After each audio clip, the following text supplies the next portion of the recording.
Hello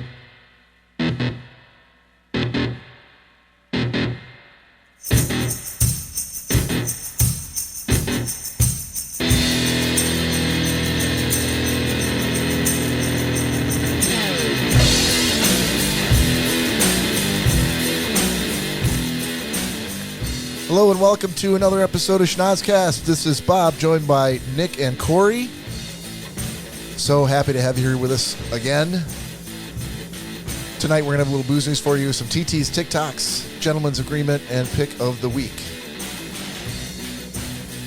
Before I even get into it, let's just go housekeeping. Cory's like, what the fuck are you doing? I'm just waiting to see. Hey, if you're new to the podcast, thank you for joining us. You can find us out here on the social media streaming services. We release every Friday at 10:30 a.m. Eastern Time. You can find us on Apple Podcasts, Spotify, Podbean, Mixcloud, or anywhere else where you get a podcast. You can also follow us on social media on Instagram, Facebook, and YouTube at Schnozzcast. If email's your thing, you can email us at schnozzcast@gmail.com, or you can call or text us anytime, day or night, at 618-SHOCKER. Gentlemen, Cory, how are you? Oh, hey. Fantastic. Nick? Nowhere else I'd rather be. Oh, hey. Oh, you can't steal my fucking line. Cut the episode. We're done. We're done. In the booth, you. Cut. We'll fix it in post. I'm doing great. Bob, how are you tonight? I'm well, sir. Happy to be here. We are missing, we're down one Todd Dillon, as if there are multiple Well, Todd I'd say Dillons. two Todd Dillons. I was going to say, we're missing Todd Dillon. Are we really missing him, though?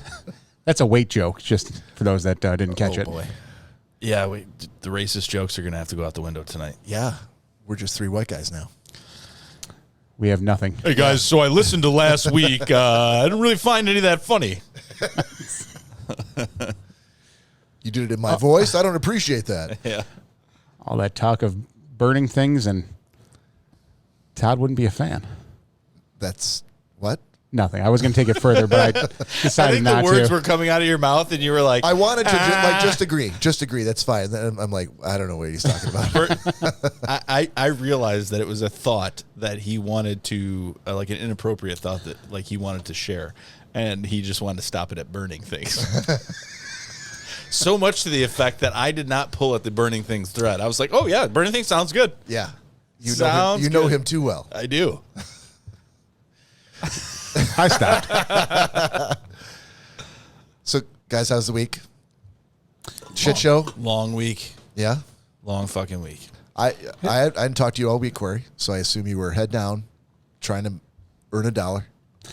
Well, I got a bit of I wouldn't say promotion, but a little extra added responsibility at work. Would anyone call it a promotion?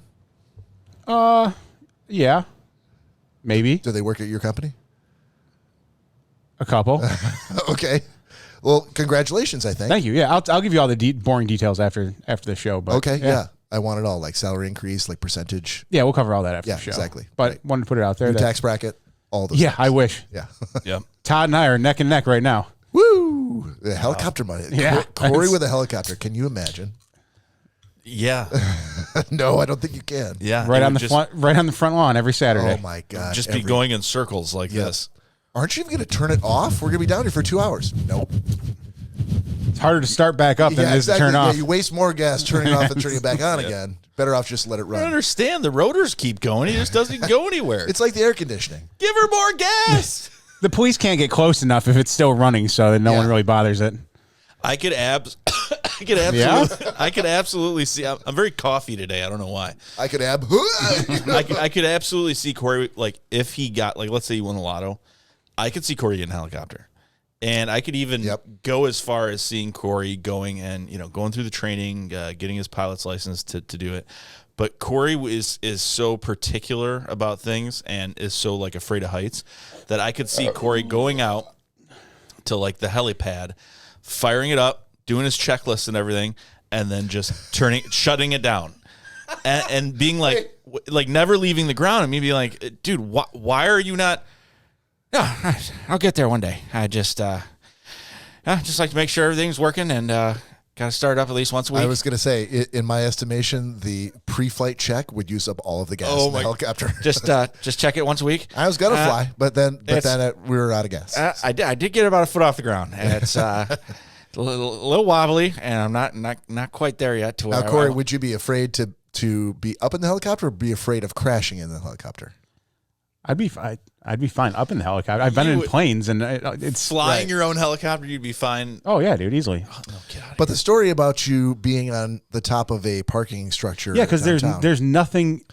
I can easily go over that ledge and fall to my death. That's what I'm saying. The ease with which you could go over the ledge in a parking lot structure would be the same ease with which you could. No, because it would be one of my one of my stupid idiot friends, either Bob or Nick, that would do something stupid behind me and either cause me to jump. Like no. Yeah. No. First of all, neither one of us would ever be up there in that helicopter with you. No. Not in the helicopter. I'm saying on the park. The garage. Yeah. Yeah, we used to go up to parking structures, and he would not walk to the edge of a structure. And I know what you're thinking. You're like, oh, someone doesn't like heights. Yep. Edge of a structure. Yep. 10, 11 floors up in the air. Yeah, of course. Why would you go to the edge? This edge had a 1 foot wide by 5 foot tall poured concrete wall. Like Cory's eyes could barely look over this edge. Yeah. And it might even been higher than that. And he wouldn't walk. Let's add feet to it as we're telling the story. As long as there's a barrier in between me and falling, I'm good. Yeah. No. He would not walk 6 feet of this wall. Let's say, because it's not a ledge, because it's closed off. Yeah, fair enough. He wouldn't get 6 feet from it.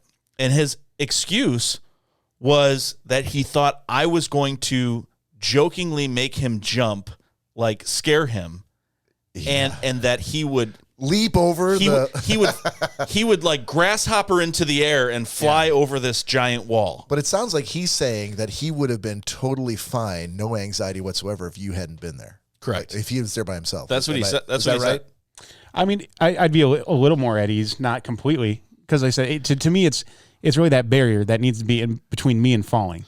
So there was a if it huge was just barrier. you by yourself. No, I can still go over the top of that. but you're by yourself. Are you saying if I'm by myself, I'd be a little more daring? I would look. I would get up to the edge and look over. Bob, it's almost to the point where you could not look over. That's how tall this cement wall was. You could still look over. And either way, I told him. I said, Cory, after laughing for a very long time, I said, "Do you understand that even if someone was like if you were completely safe, like to hit the ground, sure. You know, like let's say there's a big airbag at the bottom, and someone was like, yeah. and he had all kinds of safety equipment on, ropes, everything. Sure. If someone said you need to lift up your friend and push him over this, I could not do that. Even if I tried to lift him and push, it wouldn't happen.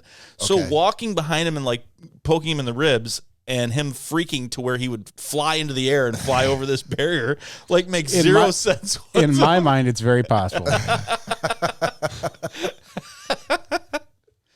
Like imagine, see that the top of that Budweiser sign? Yeah. That's like the top of the wall. And he thought that me being behind that's him, like almost somehow, 6 feet tall. Yeah, somehow he would go over It's that. not that tall.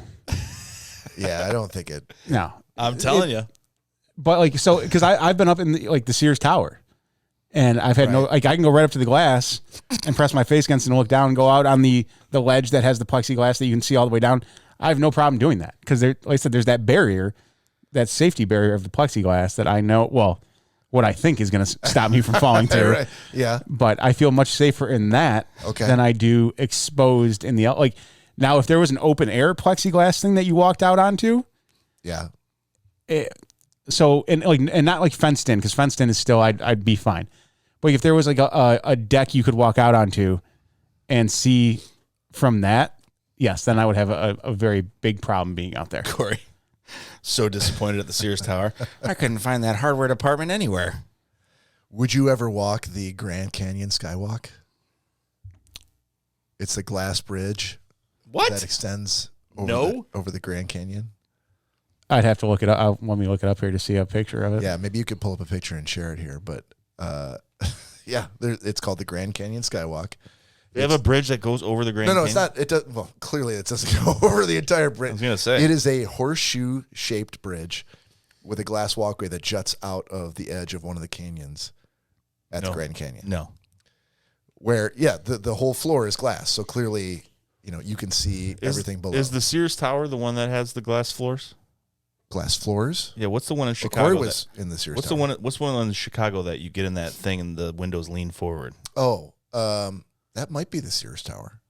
Because I know but you're just standing in like a person-sized slot right in the glass, and then kind of like, and then it leans forward. It's not like a 45-degree angle. It's probably like it leans forward like 10 degrees, so that you can peer down side of the building. No, fuck that. I mean, I can't see him doing that either. It's all a matter of degrees, right? How much, like, I might be fine with that, but I might not be fine if it went like 45 degrees, to the point where you were like resting most of your body weight on the glass. That would probably freak me out. There was, are you showing it here now, Cory? Yeah, I'm trying to get trying to zoom out if we can. It's not letting me though. Yeah, what is that? Yeah. Okay. Oh, that's a high resolution. Yeah, so I don't know that that's necessarily like you're not going to be able to see the glass part of the bridge, but it's not a full floored structure. It's a horseshoe shape, so the horseshoe is the part where the glass is.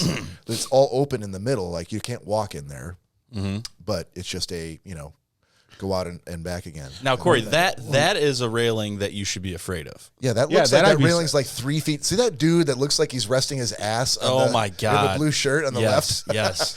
That would freak me the fuck out because... That's a railing where, like, if someone startled you, you could fall over that railing. And do you know how many... I don't know the exact number, but it is a shockingly large number of people who have plummeted to their deaths at the Grand Canyon because they were walking along the edge and...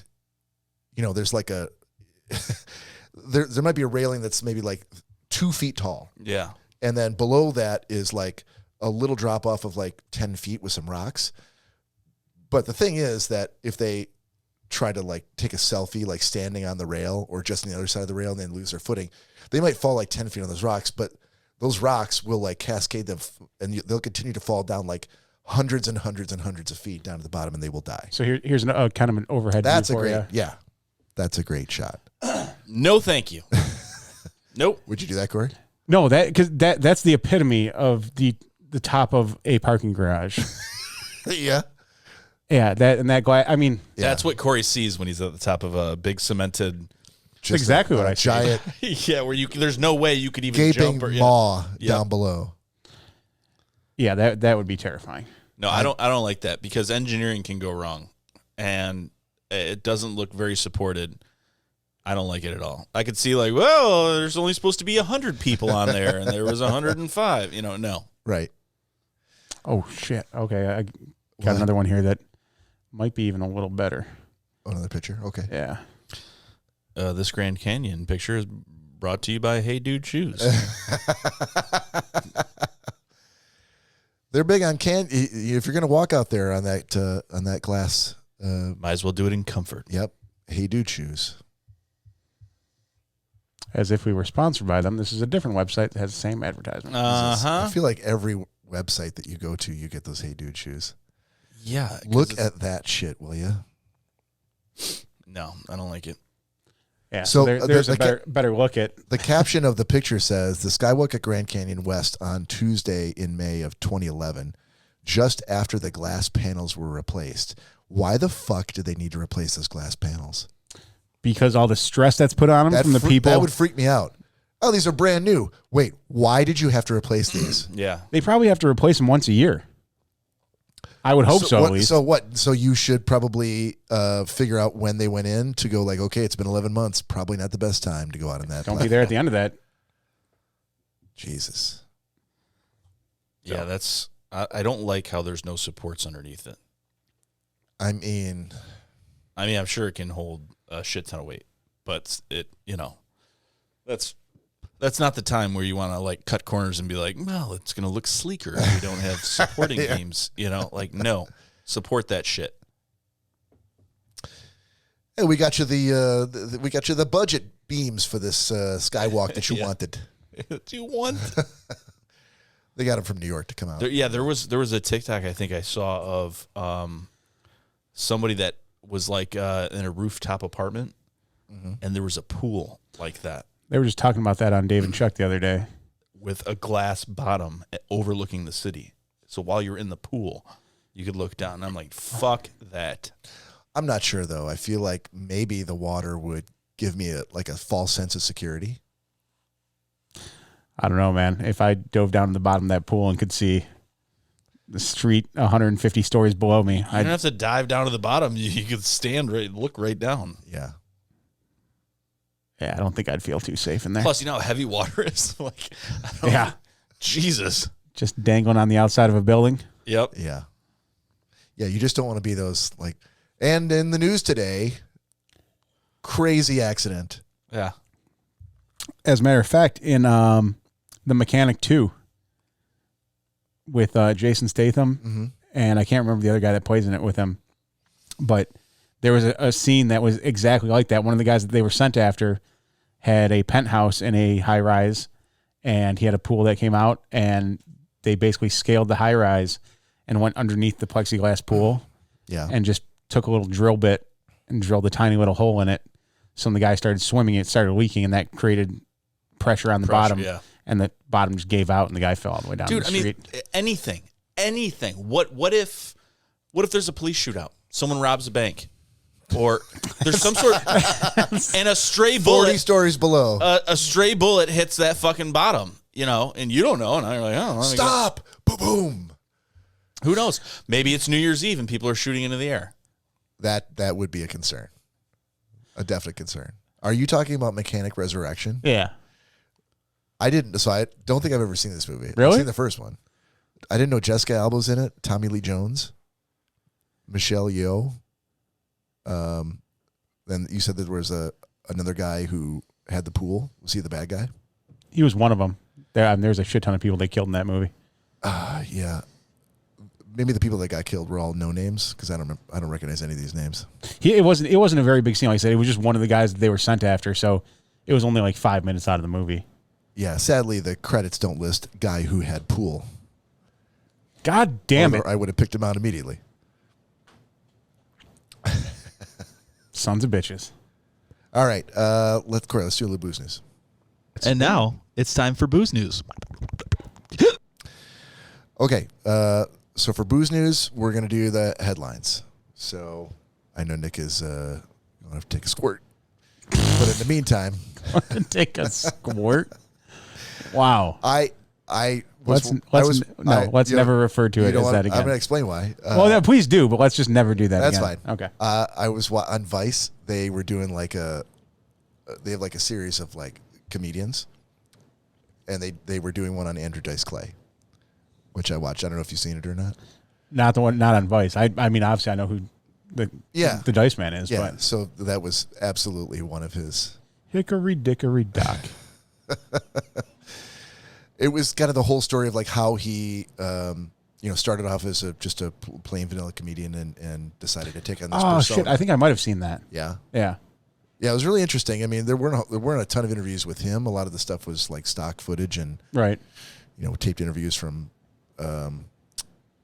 shows that he had done guest appearances on. But it was really interesting. They didn't say much about. My favorite part of that Dice story was the album that he did, The Day the Laughter Died. Yeah. At the end of it, where he picks a fight with that guy in the crowd. Got really bad. Yeah. But I love that album because I thought it was, I'm like, this is crazy. I've never heard anybody do this before. But I didn't know that he was on the down slope. Oh, yeah. That was near the very end of his career. Yeah. He was doing like smaller clubs where he used to fill arenas, and he probably was full of a lot of anger for I'm sure the way things didn't go his way, which really wasn't it sounds like from the documentary, it really wasn't anybody's fault but his own. He pretty much adopted this persona, which was very much a, sexist, racist, persona, and he was attacking everybody except for like white men, and got thrown off of Saturday Night Live. Women were boycotting him, gays were boycotting him. Everybody was angry at him, and so his movie got pulled. They refused to market the movie at all. And because he was telling everybody, he's like, this movie's going to be amazing. I'm going to be the number one star in America. And next thing you know, like they didn't market it at all. Well, and it just tanked. And that was it for him. And because he stuck so much with that persona of like, and it wasn't, I mean, obviously they were jokes, but the way that they were delivered because like trying to compare like between a guy like Andrew Dice Clay and in today's day and age like Daniel Tosh. Yeah, because Daniel Tosh is very much the same way, but he knows how he brings a funny approach to it. Like basically right off the bat, like I'm just telling you this isn't my thought. right. This is just a funny thought for everyone. Yeah, And plays it a whole different way, and then kind of laughs about it at the end rather than Dice Clay. It was more like I'm this tough guy, and this Yeah. is how I feel. yes. How He I wasn't. feel. He about wasn't. it, right. Yeah, he wasn't joking about a situation. He wasn't saying like, "Oh, I observed this about this situation." Yeah. he was This is basically how saying, I feel "This about is it." how I feel about that situation." And to make it matters worse, then whenever he did interviews, he did it in that same persona. Like, Yeah, there was yeah. no, this is an act on the show. Like, this is just me in this interview. He every interview, he was always the same character. Yes. In public, he's like, I can't drop this and ever publicly be myself. And that got him into trouble. Oh, big time! Because people like Louis C.K. now would do, and this is back, this might have even been a special, like his first special back from, his exile. Started off with abortion. Did 15 minutes on abortion, but painted it in such a way that it was a lot of wordplay and forcing the crowd to take a position on, this stance or that stance. Like, okay, you're going to take this stance, but what if I told you this? And so presenting them with a choice. It was back and forth. Yeah. Yeah. And This is how I feel. Yeah, Andrew Dice Clay was never a back and forth. It was just here's my thoughts on something, and whether you like it or not, that's my bit. Even though it was a bit, it was still just so aggressive, and there was no other side to it. So I see why his career basically tanked, because with the day and ages that we were getting into even back then, his stuff was pretty. And he's in pretty like kind out of a there. renaissance now, where he was in the remake of Star is Born with Lady Gaga. He had his own show for a while, and he's still doing movies. So he's now an actor and not a comedian. So good for him. Probably I a little guess. bit better of a fit. Gonna get in less trouble, probably. Yeah. All right. So what do we got here, Nick? We're gonna do a shot. Cory, why don't you introduce this to us? We had some dill pickle vodka up north when we were up in Tawas that we all enjoyed a whole lot. I did some searching around today for it. The distiller is called Pickle Shots, and I have a bone to pick with Pickle Shots because you go to their website and it's at first glance fucking amazing, because they give you a locator of exactly where you can find their product, which is awesome. They're hovering over the keyboard now. Like, do we email them or not? It sounds like they're in a corner, but it feels like it's turning against us right here. But you go to any of these places that they say that their product is sold at, they do not have it. Some have never heard of it. Others are like, oh, yeah, we had that months ago. Yeah. So I had finally tracked down a bottle of what we're about to try, and I don't even remember the name on It's this. called Chilled Pickle. Chilled Pickle. It's Chilled Pickle vodka rather than the Pickle Shots vodka that we tried to get. So this is the dill version. I do have a bottle of the Sweet Pickle Shots in there too, so we might try that next. Yeah, I can't wait to try that one. All right. If you'd like to join us, please pour yourself a shot of some sort of libation. If it's too early in the morning, you're like, I can't do that now. It's 7 a.m. It's called Chilled Dills Pickle Vodka. Chill dills? Yes. Whoa. Yep. All right, ready? What is going on? I'm spilling all over the place. All right, go. There we go. Cheers. Cheers. Ooh. Whoa. Not as pickly as the Pickle Shots. I was going to say that. No, but it's a nice. That would be good with Bloody Marys. Oh, yeah. That is okay. So this is the reverse of Pickle Shots. Pickle Shots is very salty, very heavy on the pickle juice, Right. to the effect that it is almost a neon green. And I don't feel like they add that. I feel like it is so much pickle juice that, because it is very. I just had it like a couple days ago with my cousin Allie, and so The hooker? yeah, she's apparently a hooker. So you should explain rather than just. I mean, I don't know if she listens or not. She had a photo with her going out, and because I asked, she posted a picture of of this dill pickle vodka pickle shots, and I told her how amazing it was. She's like, "Oh, I've never had it." And all she drinks is like vodka and energy drinks. That's all she'll have on a weekend if she goes out or something. Yeah. But she loves, like me, she loves green olives, she loves pickles, she loves a lot of things that have brine. And so I said, this was amazing. We had it up north. We had these little shooters of it. Why we did not get a fifth, I have no idea. Okay. And so she tasted it. And she's like, oh my God, I want this all the time. This is my favorite now. And so she posted a picture of it on Facebook. And a mutual friend of ours, Ryan Marl, apparently had liked the post. And I said, oh my God, where'd you find it? We were going to buy a fifth of that up north. Yeah. And he immediately, under the post, being honest Abe as he is like, oh, you can get it at Vreeland Market. It's right there in Woodhaven.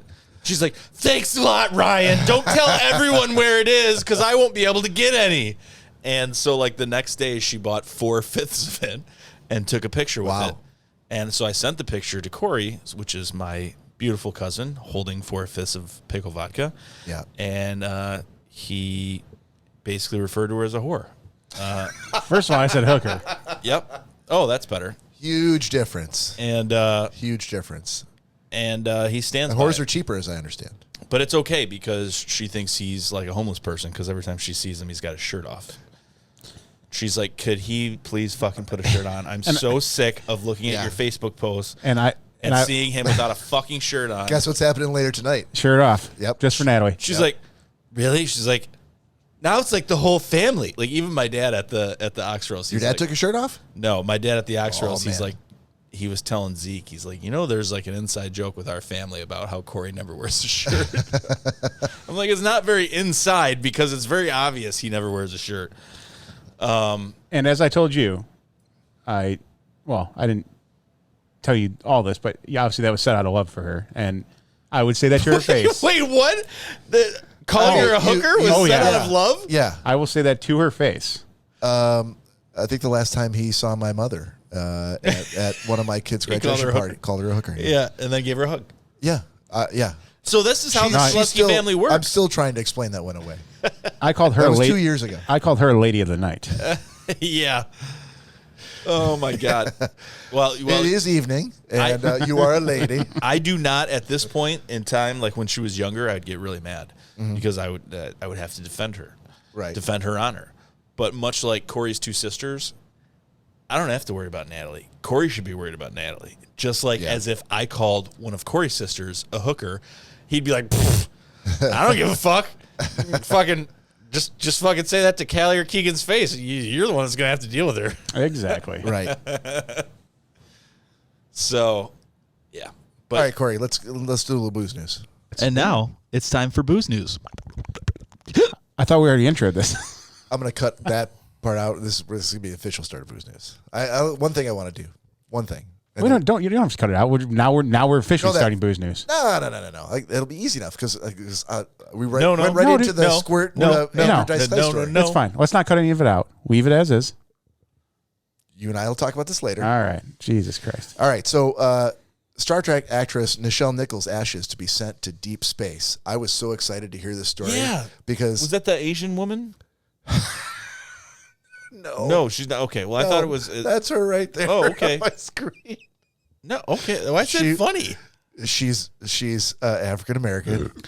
Well, I didn't know. I didn't know that was on your screen, but I do remember. Okay. I do remember hearing about that. I never watched Star Trek, but I understood. Clearly, but that's okay. I still think that's cool. She was very, very, very influential, and I'm going to read a little bit because I thought it was really, really sort of an uplifting thing. But essentially, this is how I would.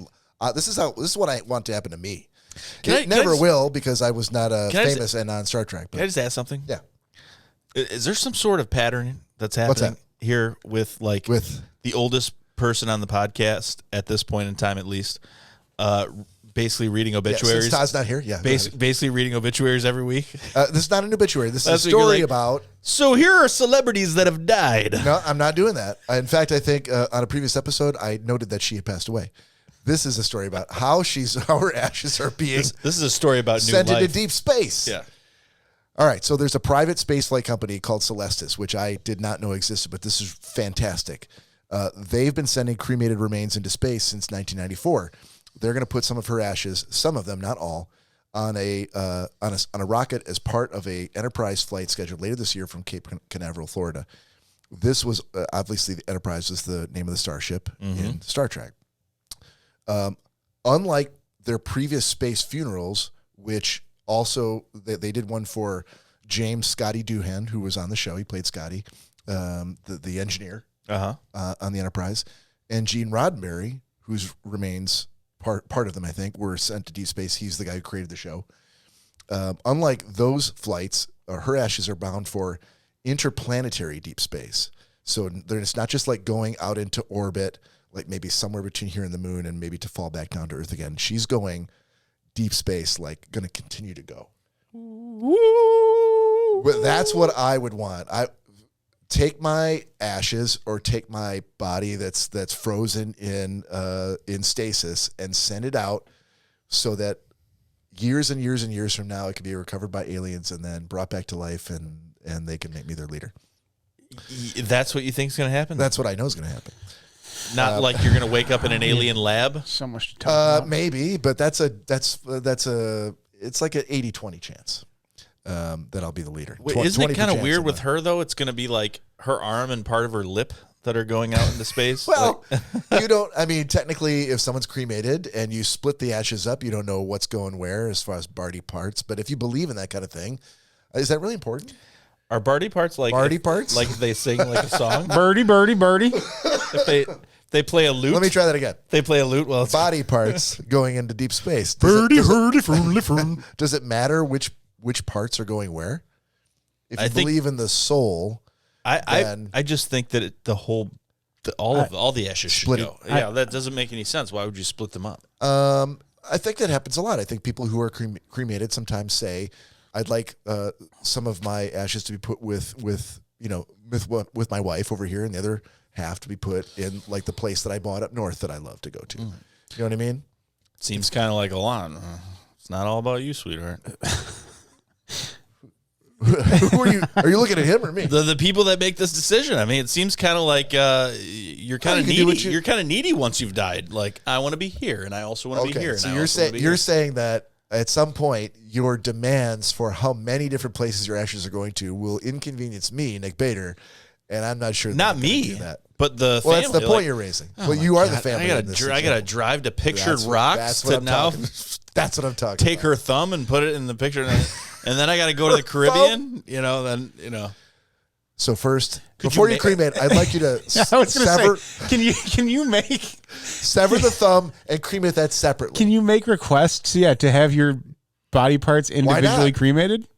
If you paid for it, I feel like they'd do anything you wanted. You know what I would do? I want both my middle fingers cremated. Cut my nuts off and cremate them separately and send those over to my ex-wife. No, I was literally gonna say that I was gonna I would have them cremate both middle fingers, and my dick, and send it to Derek Muhammad. Just sprinkle it over his fucking house. I think if you had the money to pay for it, they do whatever you wanted. Yeah, whatever you wanted within the law. Within reason. Within the law. All right, so back to Nichelle Nichols. James Scotty Doohan, Gene Roddenberry also had this done. She died at the age of 89, and she inspired a lot of women of color. She was one of the first, really, women of color to have a starring role on a show. And to the point where she was an equal member of the crew, which, and as I recall from the Star Trek episodes I watched, was a very inclusive show. Where there were aliens of different colors, there were relationships between Captain Kirk and many different colored aliens from different planets. I think even Nichelle Nichols and James Kirk had a love scene at some point in the show. Were they star-crossed lovers? They were.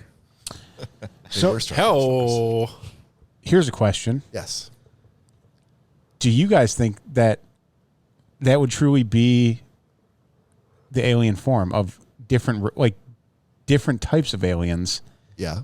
In a very small alien community, or are they going to be like some other movies as they're portrayed of just all the same little people with big eyes and huge foreheads. So you're saying that there's different races of one specific alien? Yes. Well, there have to be geographically, based on unless the whole world is exactly the fucking same.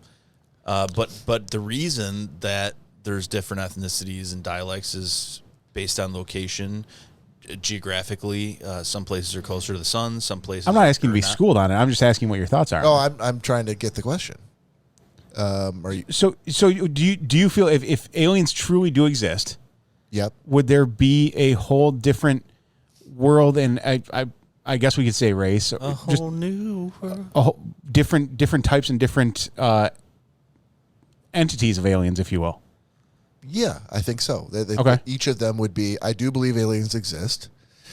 They've just been smart enough to stay away from our dumbasses for all this time. But depending upon what planet that they live on and what the geographic and planetary makeup is of their home world and how close to the sun, what the gravitational, they're going to look different. They're going to act different.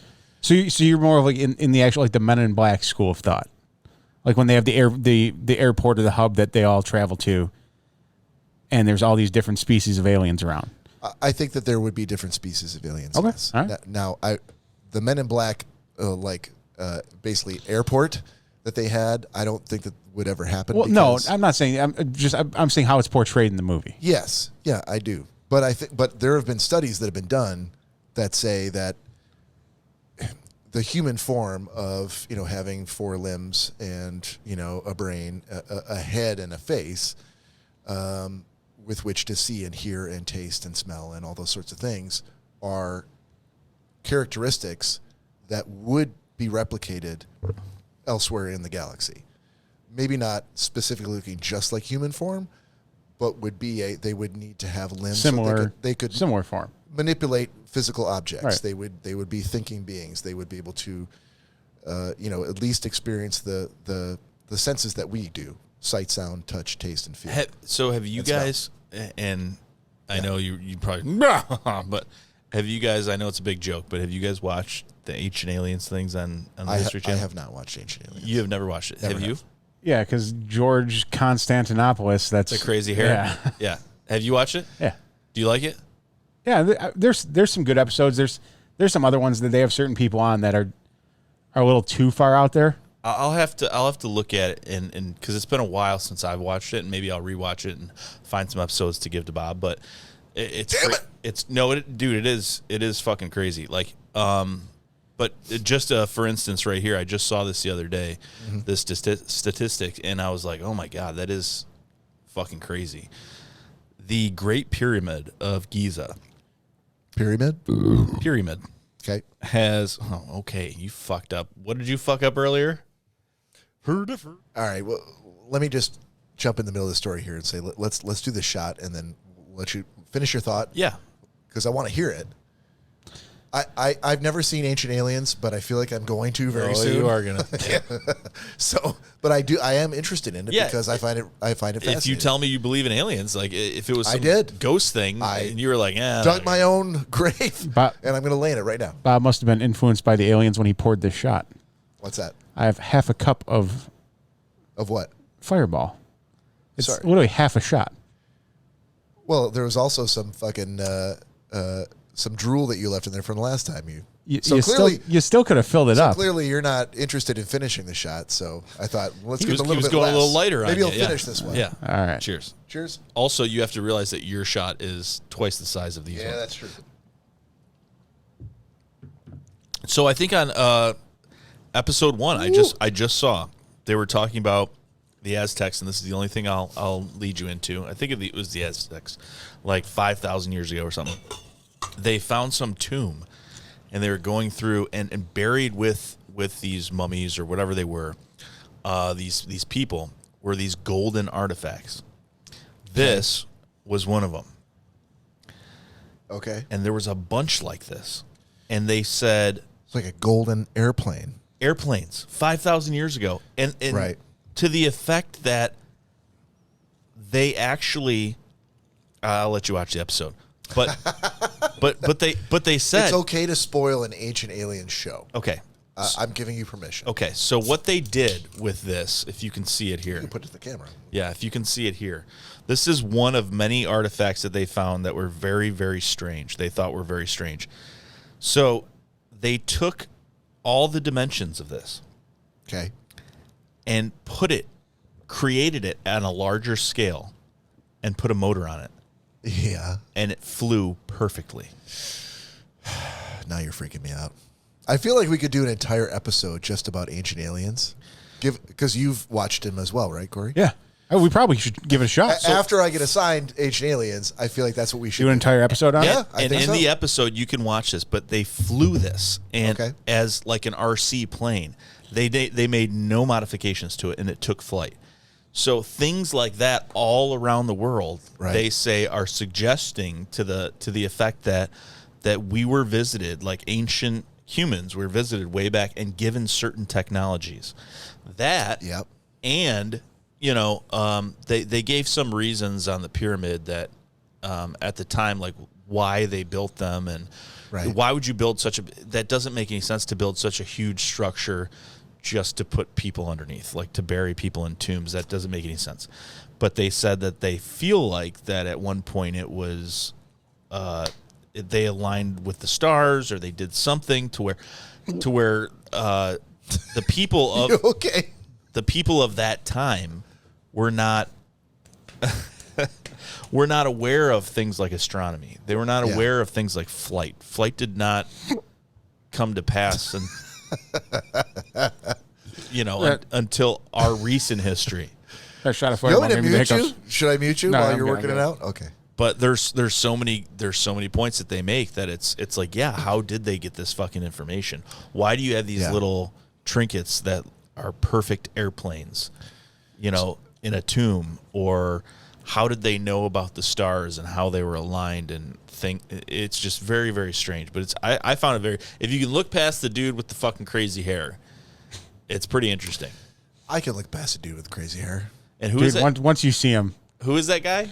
He's Constantinople, did you say? He's got a crazy Greek last name. Yeah, Constantinople is a stage name. That is not your real name. Istanbul to Constantinople. No, he's like the poster child of Ancient Aliens. Like any meme you see, it's this guy. Like, all right, because he's like. I feel like that's the one thing that's going to ruin it for me. Like I'm going into this going like I want to see it, but if we attach like a Harry Carey doing. He's basically like Voyage to the Stars with Jeff Goldblum. I'm going to lose the suspension of disbelief. And I'm just going to say this is all bullshit. He's just like a paleontologist or a historian or someone like that. Is he in every Ancient Aliens episode? Just about. Fuck. They just come in and they ask us. But he just happens to have crazy hair. I mean, those people are nuts. Okay. I mean, they're scientists, Yeah, so. He's basically it's almost like he's trying real hard to look like the modern day Albert Einstein. Do you guys are you guys put off by Neil deGrasse Tyson? No, I like him. I do too, but I didn't know if you lumped him in the same category as this crazy haired guy. No, he's a fucking genius. And this guy's maybe this guy's also a genius. He's not, but just it's his look that what's off putting. Okay, because you look at him, you're like, okay, this guy's crazy. Now, Neil deGrasse Tyson, yeah. He looks normal. He does, and unless you discount the ties, the space ties he wears all the time. But like this guy's look is as okay. Well, I'll pull him up here. All right, while you're doing that, we're gonna pivot into gentleman's agreement. Gentleman's agreement. Gentleman's agreement. Gentleman's agreement. Gentleman's agreement. Are you fucking okay? Gentlemen. Sorry, I'm always at a loss as to how long to let this go. But once I hear the first, it's the motherfucking gentleman. Once I hear the first motherfucking, then I'm like, okay, we're good. You could always dial it down. Yeah, you don't have to just hard stop. I like the hard stop though. Okay, because it's not like if we dial it down, then I got to wait for the dial down, and there's no reason to. You have to wait for it. Yeah, you can start talking over it. You control the dial down, or you can just talk right over the fucking song like you just did. I just did. Yeah. Still learning stuff, folks. All right, so Still learning Nick, stuff. I've been waiting for this for weeks. Nick has finally finished Inglourious Bastards. The second half. He already gave the first half review. Nick, I got to defer to you here. Yeah, so the second half, and I apologize about that. Not at all. But As you should. yeah, Sorry, but you son of a bitch. The first half, if you want to hear it, go back several episodes. But I wasn't really, the hook did not sink. Even in the second half? No, on the first. Oh, okay. On the first, it didn't take. And you know, I was really put off by Brad Pitt's forced Southern accent. I was put off by just the peppering of who's who from Hollywood being in this movie. And Hold on a minute. Let me just, I don't know if you remember it all, but for anybody who's already seen the movie, and for those maybe who haven't or have followed Nick's example and will only watch the first half, where did you stop that first half? How far did you get? I would say, I think it was a 2.5 hour movie. I stopped at hour 1. So what was going on when you stopped? I think. Do you remember? Yeah, it was. I think it was when the bear came out. The bear Jew came out of the tunnel. Bear Jew came out of the tunnel and beat the shit out of the guy. And it was for no reason. What was going on in the movie, and it was not that. They were trying to get information from the German. Yeah, officer. It was not disinteresting. It wasn't a point that I was like, I can't watch this anymore. I had just had an extremely, extremely long day, week, whatever you want to call it. Yeah. And I was nodding off, and I felt that I needed to serve this movie the justice that it deserved. Being assigned to me. And I paused it and turned it off. Gotcha. And the next day tried to come back to it, and apparently it was only a 24-hour rental. And Okay, it wouldn't let me watch it. When you started again, where did you start? At that same scene? Same spot. Okay. Yeah. All right, keep going. Same spot.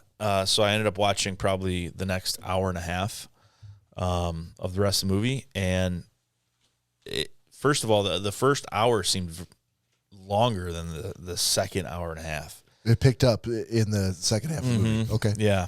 And, I wasn't sure where the movie was going. I didn't know if it was supposed to be, actual events. And I very soon. Right. Which is why I'm so excited to get this review from you, because you have no knowledge. No. No presuppositions about what it's about and where it's going to go. Obviously I knew it was, took place during, the war, the World War I and Nazi Germany two. Yep. Okay. Nazi Germany and, trying to, in that era, I was trying to figure out, was this just a lot of, really well-known actors that were depicting and acting something that actually occurred? Mm-hmm. I didn't know. Right. And, I really liked the second half. I very soon realized that this was fiction. Because, spoiler alert. Not a historical, sticking to facts. Yeah, spoiler alert. If you don't want to hear it, skip ahead. But yeah, Hitler and all his men were not killed in a movie theater. I like the premise of it. I like the idea of it. I could see why a lot of people would want to get behind it or be in it, because they probably wish that they could have done this to him and all his top officers. So yeah, there's probably I know there's a lot of Jewish people in Hollywood, and I know there were in the movie as well. So yeah, I mean, if you were to tell me this and knowing the history of the Holocaust and everything going on, I'd be like, fuck yeah, wherever you want to put me in this fucking movie. Yeah, that would be awesome. Right. I love the sound of that.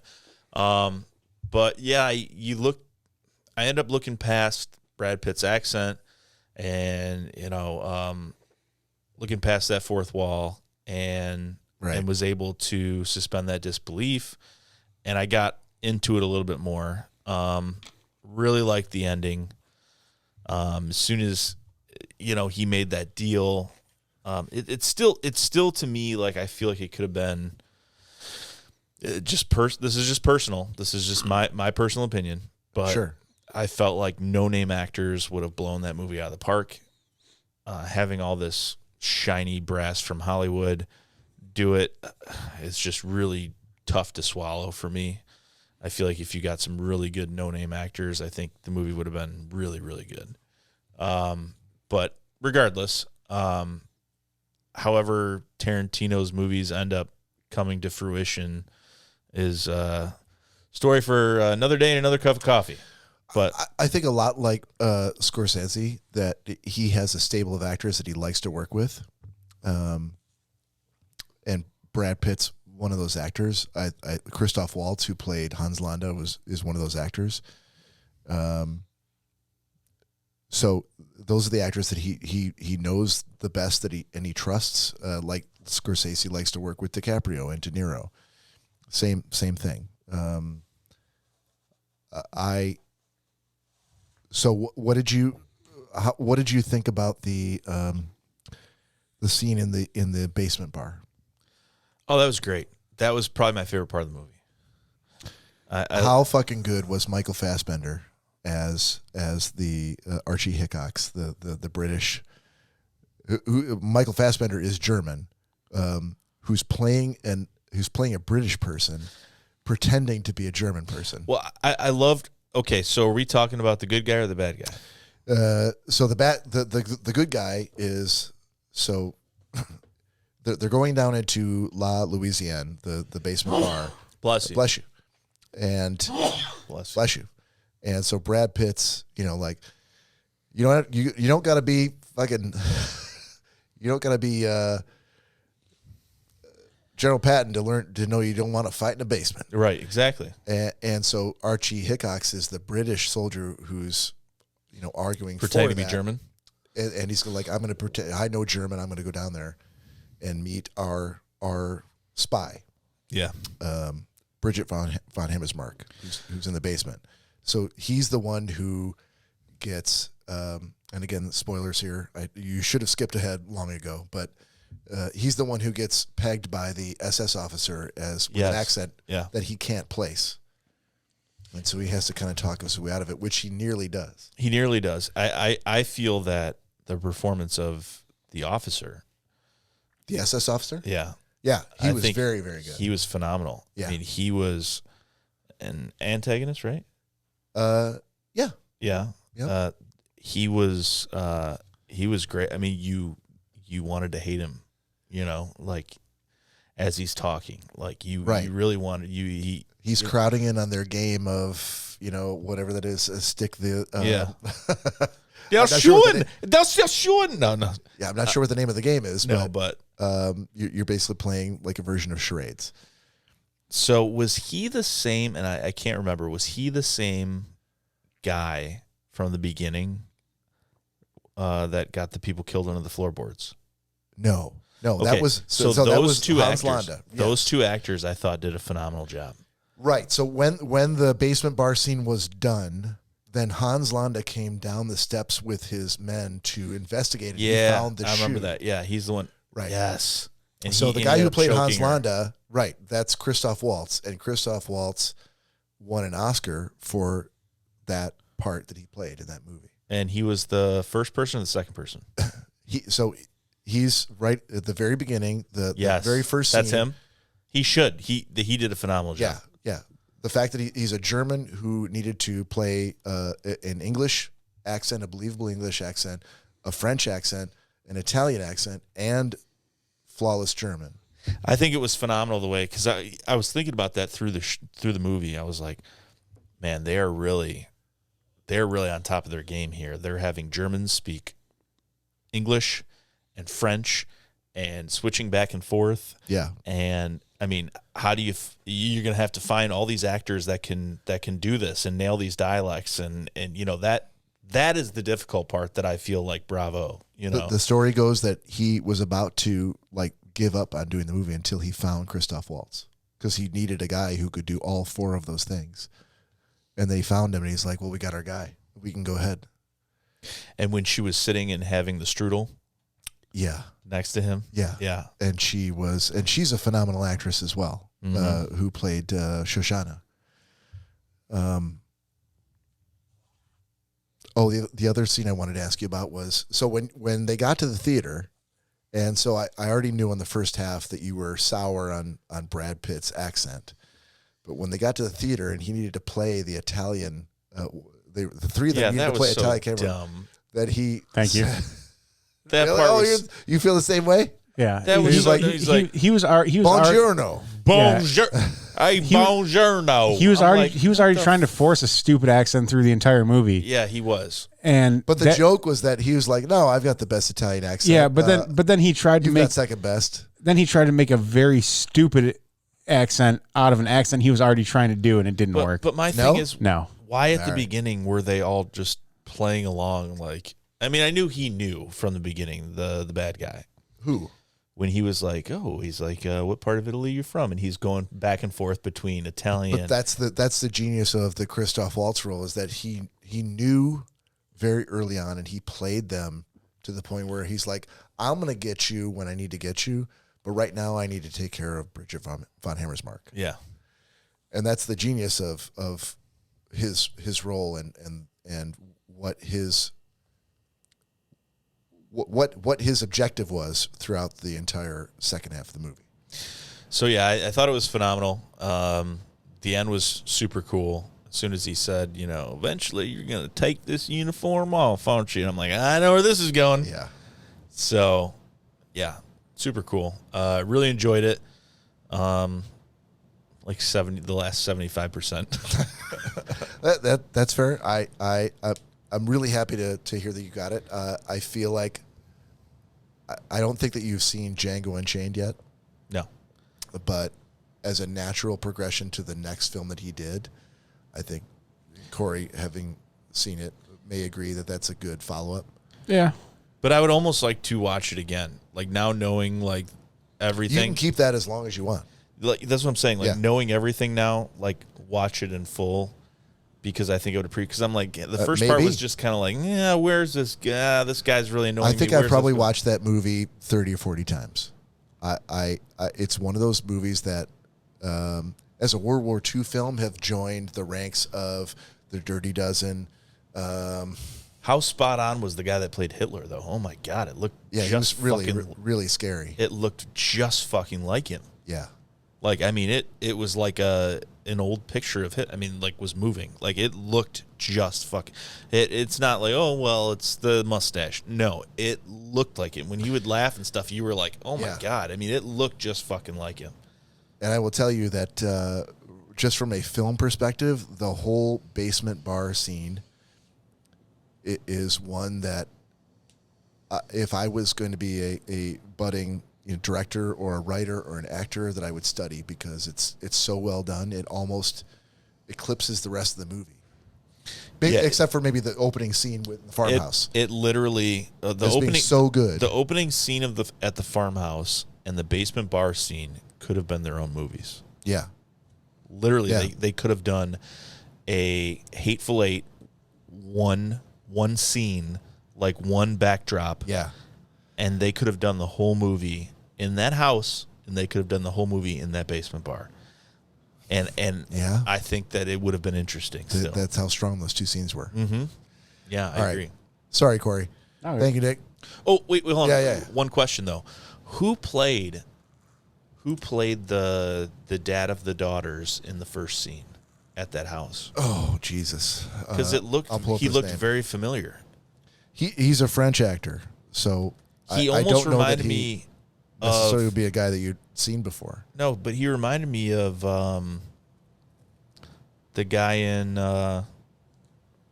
was it 300 or whatever? He looked almost just like him. Oh, I don't think I've seen 300, but I know who the guy was. I haven't seen 300, but he reminds me of the guy in 300. He looks just like it, so I thought Gerard Butler? His name was Denis Menochet, who played was gonna say Perrier that. La Petite. no, but who was was it either Spartacus or 300? One of those fucking movies. No, who's the 300 was he's a Gerard Butler who played Leonidas. That guy. Yeah, that's kind of how You he know looked. what? He With looked the like him. beard, no, I can see how you would. He looked like him. Yeah, he would look like a very sort of like an older farmer version of Yeah. Gerard Butler. Yeah. Uh-huh. No, but okay. Have you looked at the two pictures side by side? I don't he need doesn't- to. He doesn't You need should. to. He doesn't need Yeah, to. He's too I just smart. did, and He can and see it I'm in his like, head. oh, I can see Done. how he would have done that. All right, Sorry, Cory. But he did a phenomenal job. He did do a great job. Cory, you had to watch The Gentleman I did. for me. And by the way, Yeah. I've already predetermined, because I knew I'd assigned you the last 3 movies you had to watch. I've got Nick tonight. Okay. I already brought. I'm all set. So You brought it with you? I did. And So- I have Bob. Yeah. Well, no, that can't work that way. You have to have Cory. How am I supposed to give you Ancient Aliens? You'll save it for another time, man. You son of a bitch. If Todd was here. You know, we're all on a podcast together. We do every the fucking co-host. weekend. You will get your shot. All right. So you had The Gentleman from me. Yes, sir. I'll tell you what, starting out, the opening scene with Matthew McConaughey sitting at the table Yep. and doing his stupid fucking Mercury commercial in a movie. Yep. I was like, okay, I'm gonna be done. Yeah. Like, I'm already asking my money. I'm writing out the text I'm like, asking for my money back. This is it. I'm shutting it off. Yeah. This is the worst way to start a movie. Gotcha. Persevered, and things picked up. Okay. Semi spoilers. So it's Matthew McConaughey is a kingpin American that is now living in London, and he has his own weed farm or farms, and obviously in London, weed is it's a huge issue. Like it's unheard of and the worst of the worst as far as crimes go.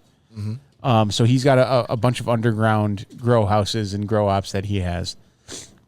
And so there's a back and forth between these people that want to buy him out, and he's looking to get out of the business a little bit. And so there's this certain groups that are looking to buy him out for insane amounts of money. Mm-hmm. And there's his associate that's a bit of a hitman. There's a story about it basically going back and forth with all these people that are trying to buy McConaughey out. I think Mickey was his name in the movie. Yes. And McConaughey just basically says, like, yeah, I'm not being bought out for just by anyone, and tries to kill off the people that are giving him offers, and also trying to screw him over at the same time. Awesome action movie. Great premise, great storyline. I was great act. Colin Farrell's character as the coach in it, and dude, a shit ton of funny lines in it. Very intriguing. Awesome movie. And then the very end came. Oh no. And they closed it out with fucking McConaughey doing another Mercury commercial. And I was like, yep, that just killed it for me. Seriously? Dude, why this was made so and just so everyone knows what I'm referencing. Oh man. I'm sorry, not Mercury, Lincoln commercials. Well, it doesn't fucking matter. Well, either way, but the car commercials he did were prior to this movie being made. Yeah. And they tried to play very hard on that commercial in the very beginning of the movie and the very end of it. Yeah. It was a Lincoln car commercial at the beginning and at the end. The beginning, I'll forgive. Okay. I'll definitely forgive. Yeah. The ending, though, to end it like that it was terrible. Oh. I'm not, Did I strike out the third strikeout in a row? No, because the entire movie itself was awesome. There was a twist in the middle that never would have saw coming with given the opening of the movie and what you saw then, just after that commercial completed. Right. They twisted in the middle, and I'm like, okay, they got me on that one. Okay. I didn't think that was going to be the case of how that situation went down. Yeah. So that was excellent. And I said everything in between those two buns, if you will. Damn it. Was amazing. It was just that beginning and that ending that I couldn't get along with. All right. Well, had they done it any other way, I'll take my lumps. No, this is nowhere near as bad as the last two. You don't even know how hard I'm going to be working at for the next time I draw your name. Oh, man, nothing crushes me more than that. I'm not trying to crush you on this one. No, I want your honest opinion. And If you fucking hated all 3 in a row, that I want to hear that. didn't hate this one. Like I said, it was. I just that very beginning and the very end. So hopefully it was better than the previous one, which was Trance. Oh God! So I'm at least been going. It up knocked and not down. down. It knocked Trance out of the water, and then what was the one before? History of Violence. Oh, History of it definitely blew History of Violence completely out of the water. Yeah. So all right. No, you're trending upwards. Oh, thank God. All right. I got some work to do, clearly, but I'm in it to win it, Cory, and I'm gonna get you. I'm gonna get that fucking A+ review. You're getting there. All right. So to close this out and probably close the episode out, I had Belfast from Todd. Belfast is a movie that I had been sitting on my shelf actually for probably a month or two. I just hadn't gotten to it yet. So, Belfast is, as you would imagine, it's set in Belfast, Ireland. No. In 1969, which was the year of the Troubles between the Catholics and the Protestants in Ireland. And it was directed by Kenneth Branagh, who's done a lot of different shit. He directed the Thor movie. He's directed a lot of movies and plays that are centered around Shakespeare.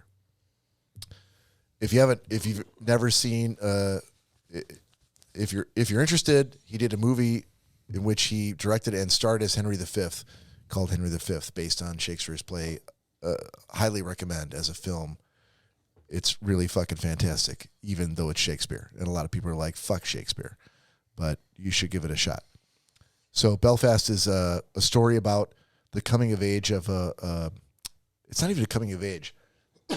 Excuse me. It's about, he cast a young boy as a 9-year-old boy in Belfast in 1969, right when the trouble started, like legitimately right when the trouble started. And it's a slice of life story. It's essentially a docudrama about his family and their experiences as a family during these troubles and how they move forward and cope with them. And I thought it was fantastic. I knew it was a good movie just from what I had heard. So I picked it up. But it was really, really great.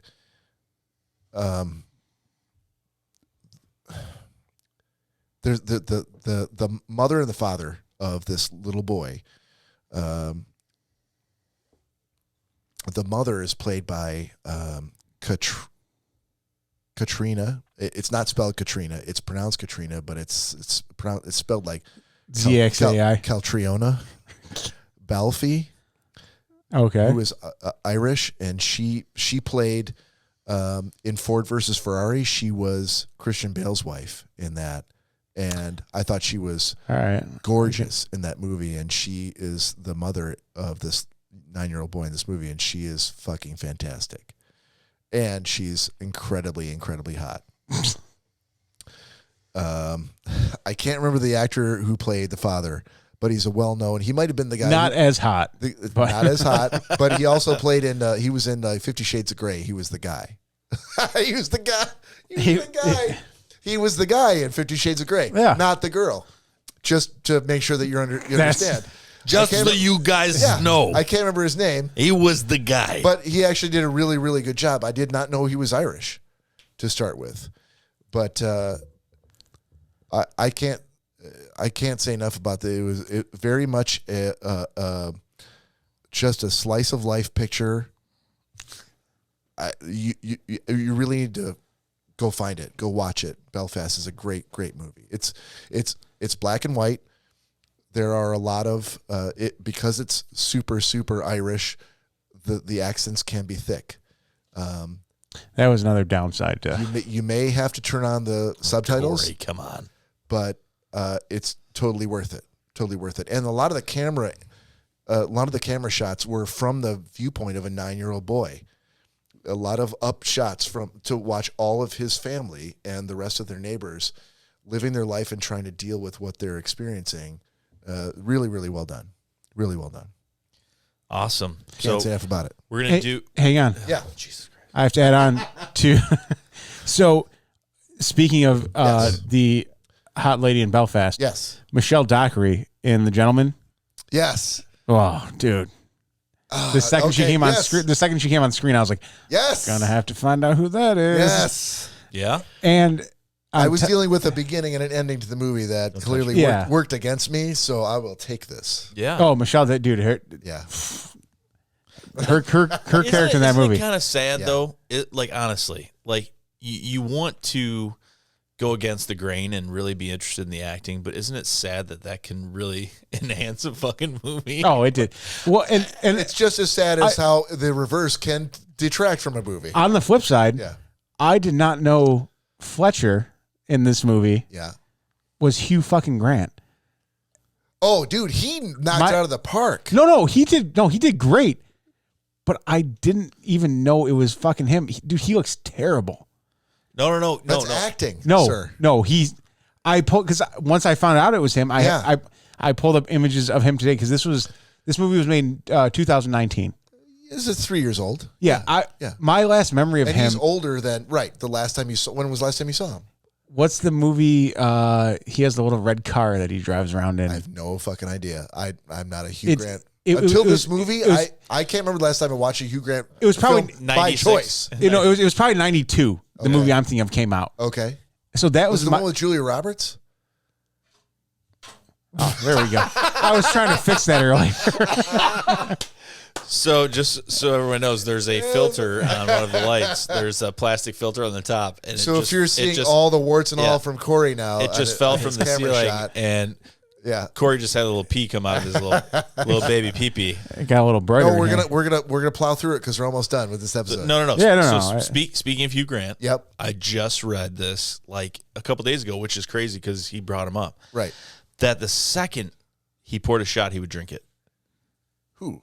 Hugh Grant? Yeah. So Oh. let's that makes sense. let's. All right, Corey, by the way, I licked my finger after pouring this. Yeah. And I don't like sweet pickle, but this is so similar to the dill with the way that they make their liquor that I'm sure it's going to be phenomenal. So let's go. Here we go. Sweet pickle. Sweet pickle Cheers. shot. Oh yeah, Oh man, very pickly. that is too sweet pickly. I don't like sweet pickles. I like the first one much better than this. Well, okay, so Sweet pickles don't belong in a shot. I'm gonna say. I like it. Bob, I was telling him this earlier. Yeah. This company also makes a spicy dill. Well, that I would like to try. Yeah. Yeah. Sorry, we were talking about Hugh Grant. Yeah, no, I'm trying to find. It wasn't Hugh Grant. It was. Oh, It wasn't Hugh Grant. No, was not it? Hugh Grant. No, not. was it Hugh Janus? Yeah. No, it was Hugh Grant. It was who was he married? Elizabeth Hurley. Hurley. Yeah. Was it like Serendipity or some like woman's fucking movie, like some shit like that? Of course. That's all Hugh Grant did. It was like 50 First Dates or That's all he did. yeah, some Hugh Grant, English actor, filmography. It's always great when we Google things while we're on a Well, I'm talking about it while I'm doing it. Notting Hill, 4 weddings and a funeral. No, it wasn't Notting Hill. Okay. Okay. Jesus Christ. About a boy. Bridget Jones's Diary. Nope, none of those. Do I know the movie you're thinking of? No, Yeah, I don't. it was- dude, But, it was but a you know, hu- the thing I didn't know was his actual name is Hugh John Mungo Grant. Mungo's Wow. not good for For the Hollywood. ladies? No. Not good for Hollywood. No. Mungo It's not Grant. good for anything. Ladies and gentlemen, Mungo Grant. Wouldn't it be awesome if we were the podcast that took Hugh Grant down? Like him soliciting a hooker back in the day I in think- Hollywood didn't do it, but the Schnozzcast. I think Hugh Grant has been taking himself down for years. But he's been coming back like a weed. He just keeps popping up. And I got to tell you, I know I didn't assign this to you, and I probably won't because I Okay. have plenty of other ones to assign. Uh-huh. But he fucking knocks it out of the park in this movie. Oh, does he? Yeah. Oh, absolutely. According to Cory, he's not very easy on the eyes. So But again, that's acting. He acted to say, not look good. Yeah. Or he's we also can give the makeup department a lot of credit. He's also credit. 62 years old now. Okay. Well, 4 Weddings like Notting Hill was in 1999. Yeah, I don't know why you're looking at me. I believe you. No, I'm just saying, for those who are expecting Hugh Grant to look in The Gentleman as like he looked in 4 Weddings and a Funeral or Notting Hill, he does not. He's now 62. So let me ask you this. Yeah. Is Harrison Ford reprising Indiana Jones? 100%. They just finished filming it, and he made an appearance at San Diego Comic-Con. And he said this is the last time, right? Yeah, this is it. And I'm blown away that he even understand agreed to do it. Well, he said this is actually pretty cool that we are giving Cory plenty of time to dig into whatever he's digging into here. But I'm happy to talk about this. Really? Your dog's name is Indy. Yeah. You dressed up as Indiana Jones, and you love Indiana Jones. But you want to talk about this. Well, blown away. He has said from the beginning, meaning like this is like 15 years ago, that no one else will ever play Indiana Jones. The role will die with him. It's not a James Bond kind of thing. It is not. What do you mean? How can he say that? He can say that because he's one of the biggest actors in the world. Whoever they get to play James Bond is nobody. They're not nobody, but they are not Harrison Ford. Daniel Craig was not Harrison Ford when he started. Pierce Brosnan was not Harrison Ford when he started. Harrison Ford is a established major fucking star. Guess who was not Harrison Ford when they started? Harrison Ford. Right, but now he is, and he's already done 3, 4. So he controls Hollywood. Oh, absolutely. When it comes to Indiana Jones, absolutely. If he says no, does he own? He does not own, but he has the trust and confidence of Steven Spielberg and George Lucas, and with those two guys, because they agree, it'll never fuck. Oh, they do agree. Okay. Yeah, yeah. They're like, we're not making it with anybody else. So for this one, I had heard that there's a bit of de-aging of Harrison Ford for some part of the movie, a la The Irishman. Is it to go back in time, like to? Yeah. Okay, so it's like to say like. It's not to say like that it's flashback? a prequel. Or they I feel just like de-aged him in the movie because it's been so long. I don't know what the plot of the movie Tell is. me! I need to know! All I know is they needed to use, they did use some of the de-aging because Harrison Ford is like 86. Is he 86? He's getting up there. Let's just say, how fucking old is Harrison Ford? He's not that old. He is currently 80 years old. He's born in 1942. Wow. So for an 80-year-old man to do any stunts, dude, you're just not going to... I can't believe he did any stunts in the last movie they did, which was probably like 8 years ago. So he was 72. movie? It was Indiana Jones and the Kingdom of the Crystal Skull. They did an Indiana Jones 8 years ago?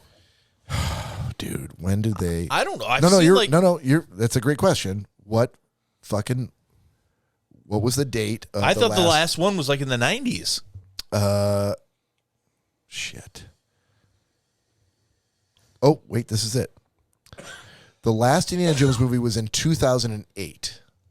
So that's 14. So he's 80 now. He was 66. Yeah, I didn't know that. I didn't know he did another one. Yeah, he was 66 when he did the last one. Now, he could still do some running, some old guy running, and some up downs and shit. Maybe a little bit of fucking firing a gun, but I'm sure they had a lot of stuntmen doing that shit.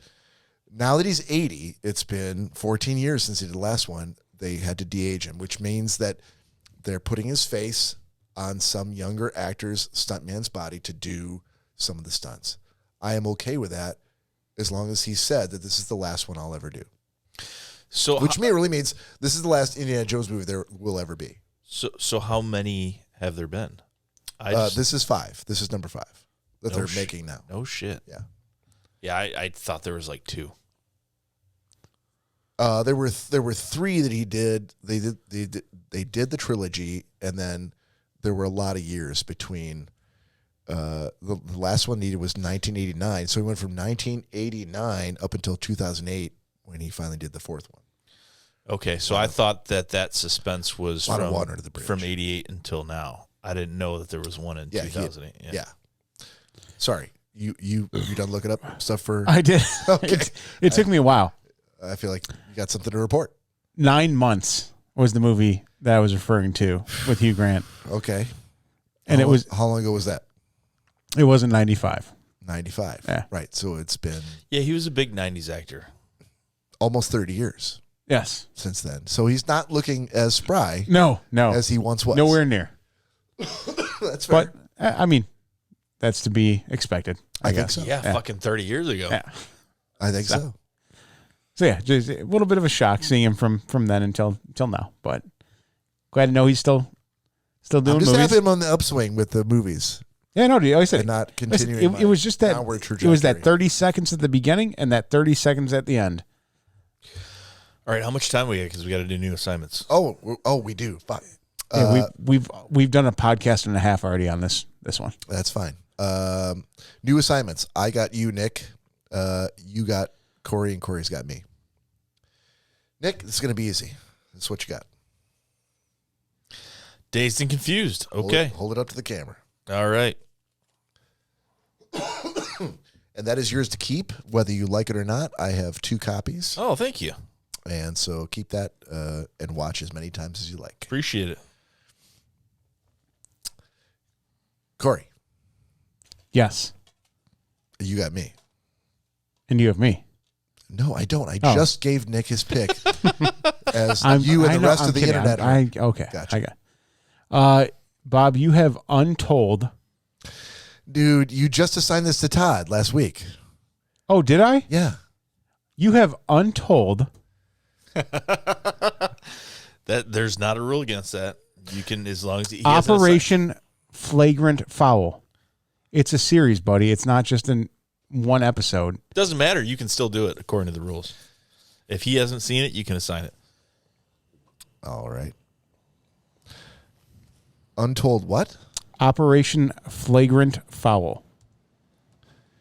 Foul like Fowl? I don't have any videos from Nick's cabin.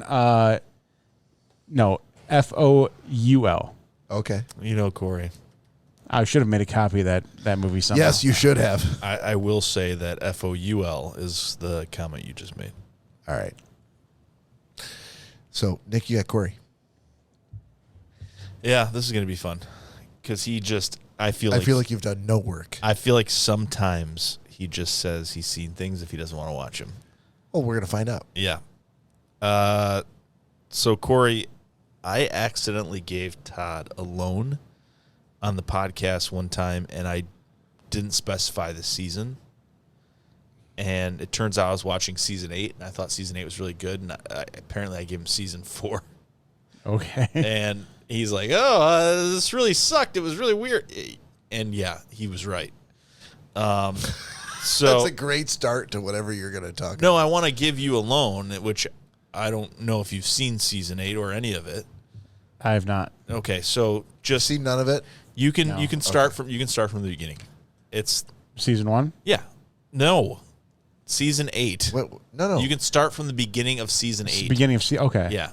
Jesus. Well, thank God you specified that now. Well, yeah, because I've not seen all the seasons, but I really enjoyed season 8. And I think I enjoyed season 2 or something. But I know right now from looking at my phone that what I was watching was season 8. Because I remember when he was describing to me like what had happened. I'm like, what are you talking about? Right. Because Alone is just that. It's a show where they put them out almost like Survivor, but they're by themselves. Okay. I mean, that's the whole premise of the show. They put them out in the wilderness by themselves. And it's kind of like a contest kind of thing.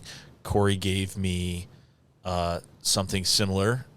He gave me the Circle, which was a contest type show. Yeah. Which was a contest type That show. was a long time ago. It was a long time ago. And I liked it. I really liked it.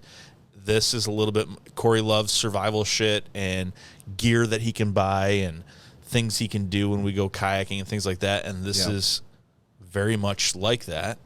So it's kind of a hybrid of both shows. But I wanted to give him the correct season because when Todd described the season I gave him, he said, oh, yeah, it was the father and son show where they were together. I'm like, wait, the show is called Alone. What do you mean they were together? What are you talking about?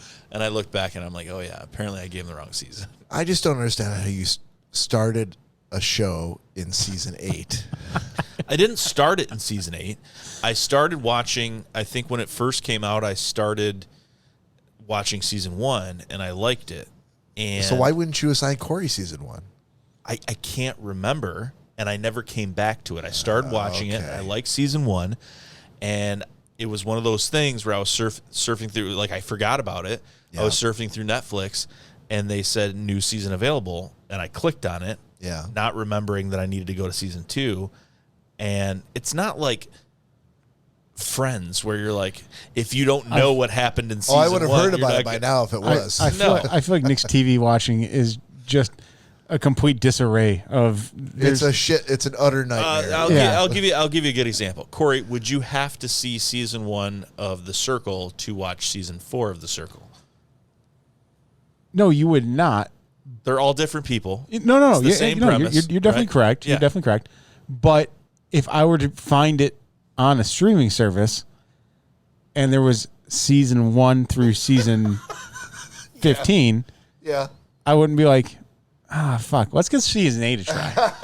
That's not what but I just explained that's not what I did. It's close. I watched season 1. It's close. A while had passed. Can't remember any of it. And it said new episodes available. Right. Only know And season since 8. you don't have to know anything from the previous, I was like, okay, new episode. But there's new episodes available, so why didn't you just go back to season 1 No, and start that's too watching? much. No, that's too much.